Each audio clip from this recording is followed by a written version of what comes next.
President, in his communication to the National Assembly, said he will be back as soon as his doctors give him an all clear. We expect that it's going to be soon, sooner than some people have imagined, because I've seen different kind of stories. Some say 4 months, some say 6 months and all that. No, it's going to be a lot sooner than those people think. We saw a couple of pictures of him online, Yes. him with Tinubu and a couple of others. Yes. So can we expect more? Can we, reassure Nigerians more? Or is this enough, this statement, that he had a phone call with President Trump? I believe those who believe do not need further reassurance. Those who believe. And then those who are cynical or skeptical, there will be no convincing them. Femi Adesina, I know you have a busy day ahead of you. Thank you. Good to see you as always. Thank you. Thanks for your time. Thank you. Femi Adesina, the Senior Advisor for Media and Publicity here at the Presidency. Now, in other news, a deadly bomb blast in the Pakistani city of Lahore has killed at least 13 people and wounded dozens, according to officials. The explosion went off in Lahore's busy Mall Road during a rally being attended by hundreds of pharmacists protesting against changes to a drug sale law outside the Provincial Assembly building. The Pakistani Taliban-linked armed group Jamaat-ul-Ahrar claimed responsibility for the attack. 83 people, including media personnel covering the protest, were wounded in the blast activated by a suicide bomber. A spokesman at Jamaat-ul-Ahrar warned in a statement that the blast was, quote, just the start. Pakistani Prime Minister Nawaz Sharif condemned the attack. To California now, and concerns about the catastrophic failure of the tallest dam in America has eased slightly, according to officials who are monitoring the situation closely. Several weeks of heavy rain have filled Oroville Dam in Northern California to capacity, causing concerns that it could rupture and send a devastating torrent of water into the valley below, causing widespread devastation. Around 200,000 people who live in the valley below the dam are under evacuation orders.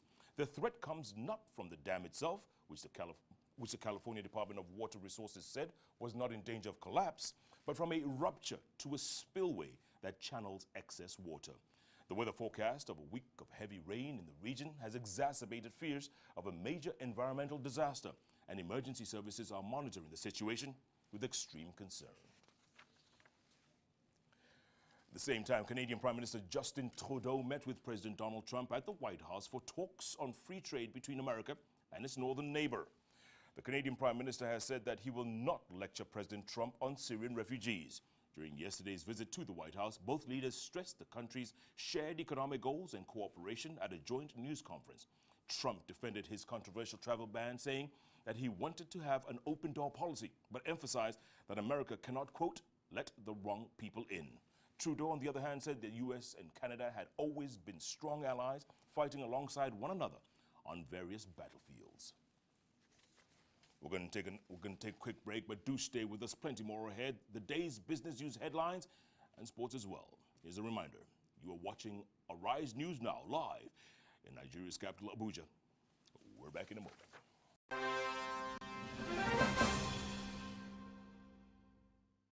Thinking of banking in Africa? Then think Zenith, one of the biggest in Nigeria, with assets over $16 billion, listed among the 20 most influential brands in the world, and winner of Best Bank in Corporate Governance. The most customer-focused bank in Nigeria, a success built on 3 foundations, dedicated to people, technology, service. Zenith Bank, in your best interest.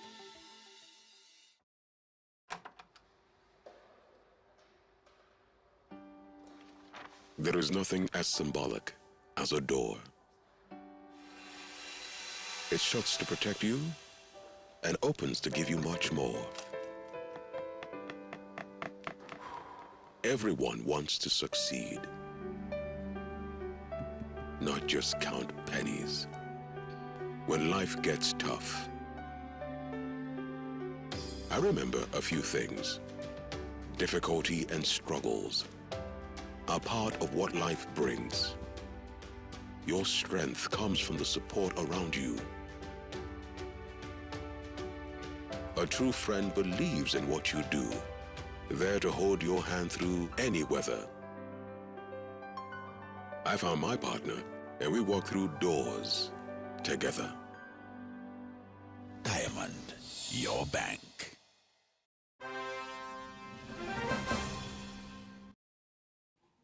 And welcome back to Arise News Now, coming to you live from Nigeria's capital, Abuja. I'm Jeff Kinenge. I'm now joined by a leading economist, Ayo Teriba, talk about the Nigerian economy and moving forward. Thanks for joining us, Ayo. Thanks. So the Eurobond has been a phenomenal story here in Nigeria. Subscribed for $1 billion US. It was oversubscribed 8 times. And you have said that Nigeria is not ready to engage with the world. What does this show now with this Eurobond? Right. Well, Nigeria asked for $1 billion, and the world was ready to part with $8 billion. So you could say that the world is 8 times as ready as we are. Were you surprised?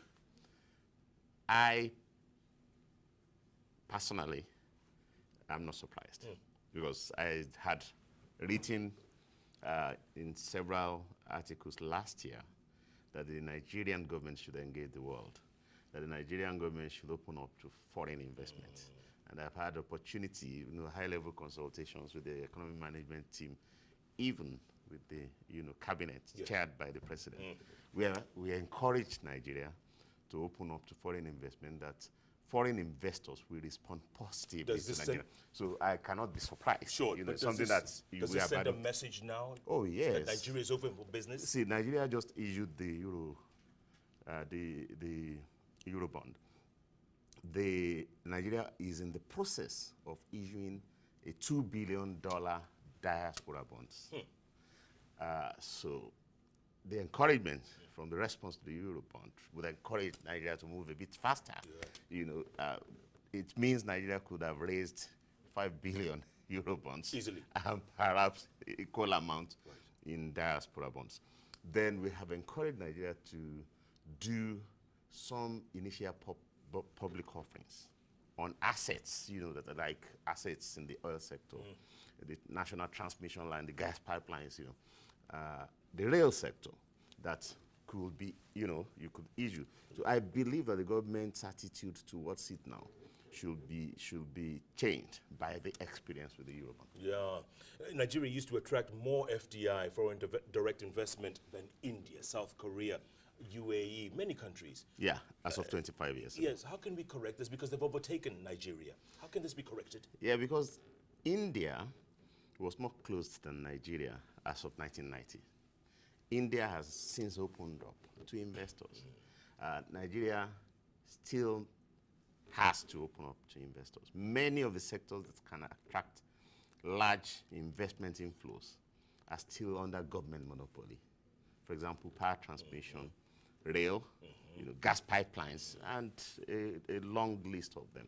So if we could follow these steps, similar to what India has done, there's no telling what Nigeria can raise in foreign direct investment. Bottom line, does this tell you that going forward, the Nigerian economy is looking promising? Very promising. The clear way forward for Nigeria is to open up for foreign investment. And, these are the questions you need to ask, for example, from the budget 2017.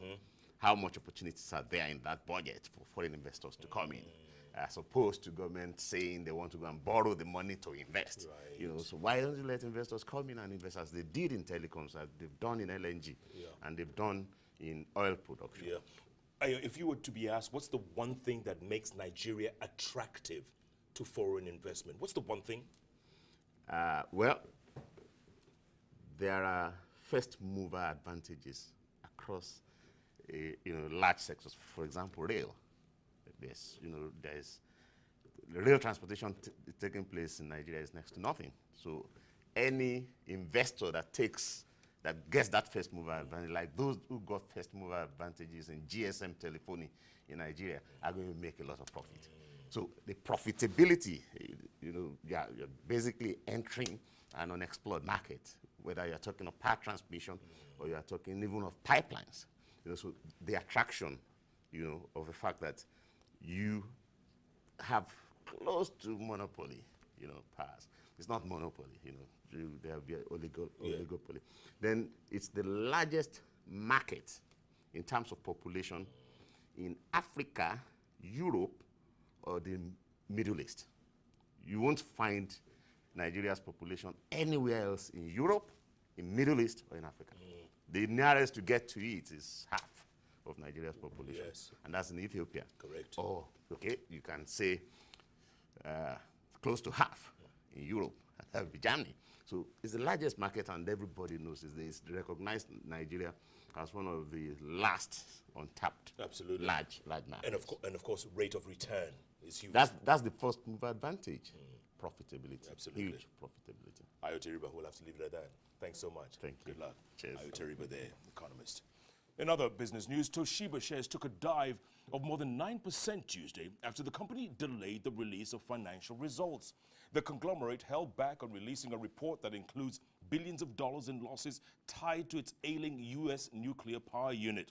The delayed report seemed to cause panic among shareholders as the firm shares plunged 9.45% to 222.2 yen.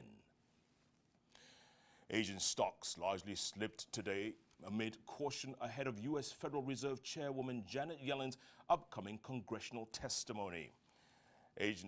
As signs build that the Trump-driven inflation trade is back, most Asian stock market indices were trading lower today, with the Shanghai Composite down 0.19%. Yellen's two-day testimony to U.S. lawmakers is scheduled to start later in the day. He's expected to face many questions on the role the American Central Bank will play under the administration of U.S. President Donald Trump.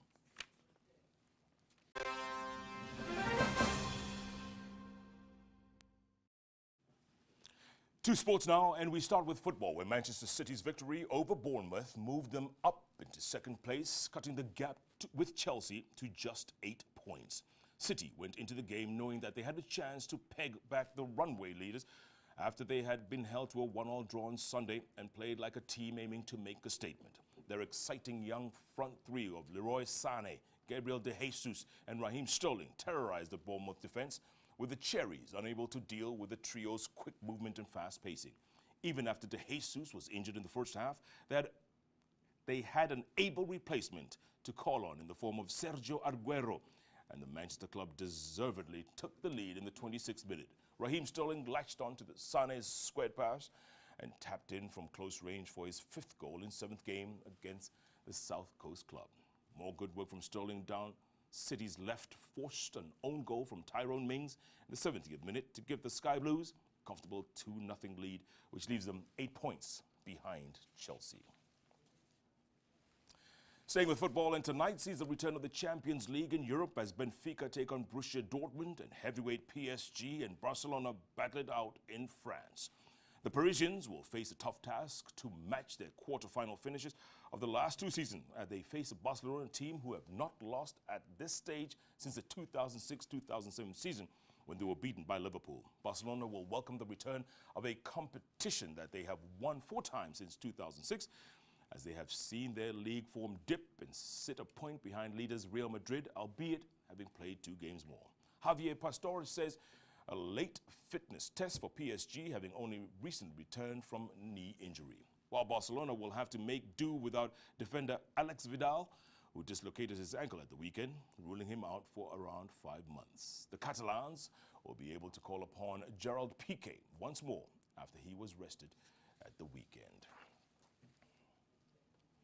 All right, that'll do it for this edition of Arise News Now. Thank you so much for watching. Plenty more ahead. Stay tuned to Arise News for all the breaking news, including the first resignation in the Trump presidency.